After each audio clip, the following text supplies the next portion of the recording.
Potter release has finally arrived, a huge, highly detailed set that promises to bring the charm of Hogsmeade into your home. But honestly, nobody asked for a 400 price tag for just over 3000 bricks, which immediately makes you wonder, is it really worth it? Let's find out as we take a closer look at the Hogsmeade Village Collector's Edition.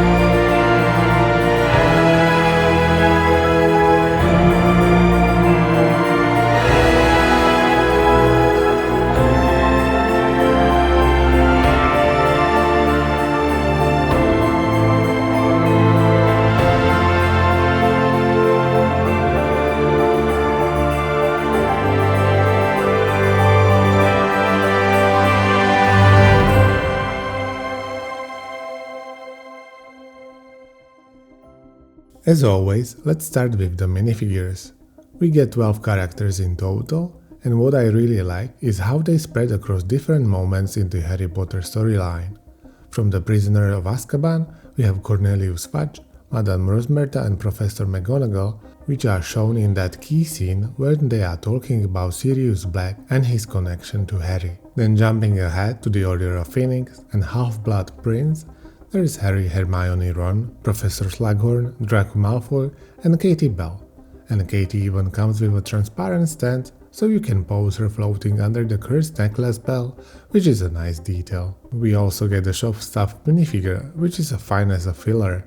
But the real highlights for me are Mrs. Flume, co-owner of Honeydukes, and Aberforth Dumbledore, the brother of Albus Dumbledore and the owner of the Hogsmeade Inn. These two are easily the most detailed minifigures in this set, and they really help round out the collection. A lot of the characters even come with dual facial expressions, which I always appreciate, because it adds some flexibility for display or play. Overall, I would say this lineup is strong, especially because we are not just getting the main trio again, but also some less common characters that will definitely appeal to collectors. Outside of the minifigures, the set also includes the horse-drawn carriage that Cornelius Fudge uses to arrive at the Three Broomsticks. The build isn't anything overly complex, but it's done well and fits nicely into the overall display. Now let's move on to the main builds of the set, and this is where the things really starts to shine. What you get is essentially a street view of Hogsmeade's most iconic locations, along with a few that are a bit more obscure, at least for me. The layout stretches 96 studs in length and splits into 3 sections, each built on a flimsy 16x32 dark grey baseplate. Everything connects with the usual Technic pins and bricks, much like the Diagon Alley set. All of the buildings share a cohesive snowy design, with white drifts on the roofs and sidewalls, while bits of cobblestone peek through underneath. It's a clever touch that adds texture and keeps the street from feeling too flat. Without it, the color palette might come off as a little dull. Apart from Honeydukes, the Aberforth and Zonkos, which adds welcome splashes of color, the rest of the lineup leans heavily on muted greys and browns. That said, I actually like the more toned down look. It feels grounded and authentic, compared to the brighter, busier vibe of Diagon Alley. The snowy highlights bring the whole display to life, perfectly capturing the wintry Hogsmeade atmosphere. In fact, this set could easily fit right into a winter collection as well. Now, let's dive into each segment of the set, starting on the left side of the street with the Aberforth, Dervish and Bengis, and Honeyduke. The angle design of the Aberforth, combined with the recessed walls and bay windows, make this section especially eye-catching. The architecture stands out, but so does the color, especially at Honeydukes, which completely steals the show with its sand green window frames, pink stripe above the windows, and bright, sticker-packed displays. I also really like the signage for each shop, which helps bring the street to life. In front, there's a street lamp, a frozen water pump, and even a floating red popsicle. At first, I wasn't sure what that was supposed to be, but then it clicked. It's a clever nod to Harry's secret trips to Hogsmeade under his invisibility cloak. Around the corner, you will spot one of the many stickers included in this set. And yes, there are a lot of stickers here. Unfortunately, not that many printed elements. Inside the owl pose is a real highlight. Upstairs, there is a pose sorter filled with printed letter tiles, similar to what we saw in the last year Winter Village set. Downstairs, Hedwig sits by the cash register, and there's even a map of Great Britain mounted on the wall. Dervish and Bangis, by comparison, feels a little underwhelming. The attic only has a few random items, with the ground floor features a desk with a remembrel and a pair of sneakoscopes. Nice references, but overall the shops feel small and a bit plain. One thing that stood out is the lack of the floor tiling in both Owl Post and Dervish and Bangis, which makes those interiors feel a bit unfinished. Honeydukes makes up for it though. It's easily the most detailed of the three. The ground floor is packed with removable candy displays, some attached to jumper plates that also work as spots for minifigures. There is a counter with a cash register, identical to the ones in the other shops, and shelves stacked with jars and flanks. Upstairs, there are more mysterious items for sale, though to be honest, I couldn't always tell what they were supposed to be. Still, the effect works. Honeydukes feels vibrant, full, and exactly as it should. Next up is the Three Broomsticks, the largest building in the entire set. Its size alone makes it stand out on the street, but to be honest, this ends up being my least favorite section of the build. The design isn't bad, far from it, but compared to the other shops, it feels a little underwhelming. On the outside, there are some nice touches. The crooked chimneys add character, and the brick build sign, made from the minifigure broomsticks, is a clever detail. You also get directional signs pointing towards the station and Hogwarts, plus another lamppost in the corner. Both sides of the building feature stickers, and one side even includes a cell door elements, which adds a bit of texture. The roof construction deserves a mention. It's quite smart. The large sloped section simply rests in place, secured by just a single 2x2 tile on the side. It's a simple but effective method that keeps everything sturdy without overcomplicating things. What isn't fixed, however, are the dormer windows. They can be easily repositioned since they are not locked into place. It's flexible, but it also makes the design feel a little loose. Inside, the ground floor recreates the pub interior, complete with a bar and a table. The table includes the famous butterbeer mugs and even a small play feature that lets you seat minifigures more easily, which I thought was a nice touch. Overhead you will find chandeliers filling much of the vertical space, and tucked between them is a small fireplace with a rack, though honestly I am not sure what this space is meant to represent. Upstairs are a couple of small rooms, presumably Madame Rosmerta's living quarters.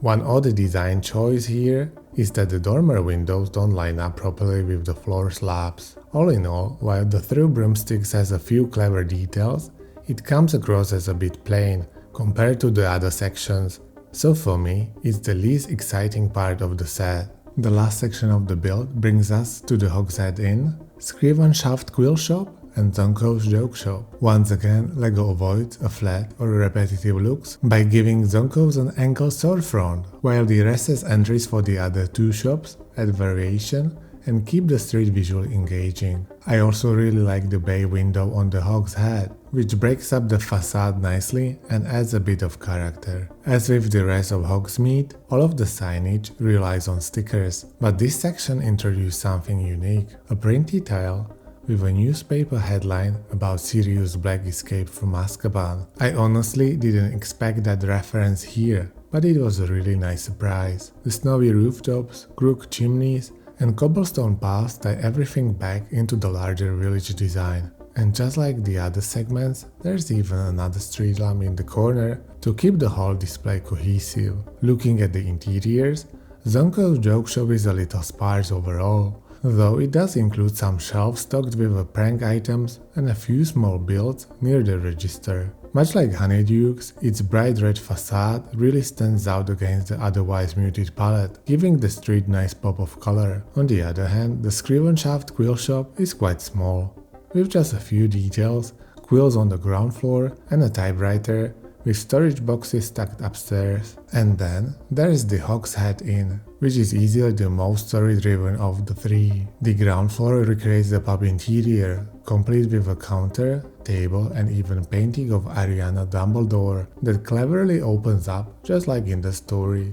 My personal favorite detail here is the brick-built Hogsmeade mounted on the wall, which looks fantastic. Moving up, the middle floor serves as the secret meeting room where Dumbledore's army first gathered. Here you will find great references, a tile showing the names of students who signed Hermione's enchanted parchment. Finally, the top floor is a simple bedroom for Aberforth Dumbledore, though the bed felt a bit oversized while building. All in all, the last group of the buildings is probably the most interesting part of the entire set, and the Hogsmeade Inn in particular stands out as the one of the most meaningful and lore-rich inclusion in the Hogsmeade Village Collector's Edition. Now, let's talk about the price. You probably already know what this set costs, but let's put it into perspective. The Hogsmeade Village Collector's Edition is currently priced at $400 or 380 euros or 350 British pounds. For that, you get 3,228 pieces and 12 minifigures. If you were quick enough, you may have also grabbed some gifts with purchase, like the Room of Requirement, which connects to the painting we saw earlier in the Hogsmeade. But back to the price, which feels a bit outrageous. I have mentioned the Diagon Alley set a few times in this review, and there's a reason for that. During the Back to Hogwarts promotion on LEGO.com, you could get Diagon Alley for $360 American dollars or 360 euros, and that set included 2,000 more bricks and more minifigures, yet it was actually cheaper than the Hogsmeade Village Collector's Edition. That's pretty wild. So to be honest, I can't really recommend this set. Sure, it looks great, but the value just isn't there. If you already own the original Hogsmeade Village visit from a few years back, you are not missing much here. It doesn't add enough to justify the price. But if you're planning to buy other LEGO sets from their website, go for it. These reviews aren't sponsored by LEGO, so your support really helps and I appreciate it. So thank you. Back to the set itself. It comes with 3 instruction booklets, one for each section. This gives you the flexibility to build in any order, or even share the project with 2 other people if you want to make it as a group build. The building process is enjoyable, though you will not find many groundbreaking techniques. That said, there are some fun details, like the roof of the Three Broomsticks, that keep it interesting. Compared to the other 3 Harry Potter Collector's Edition sets still available, this one is definitely the most charming and whimsical, but unfortunately the price really lets it down. This set has been selling for about a week now, so I would love to hear from you. Has anyone out there built it yet? What was your experience? And for those who haven't picked it up, will you be buying it or skipping it? And looking ahead, I'm really curious about next year's set.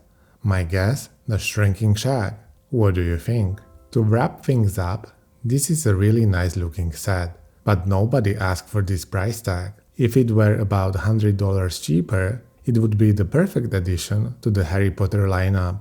At its current cost though, I think many fans will end up skipping it. So thank you so much for watching.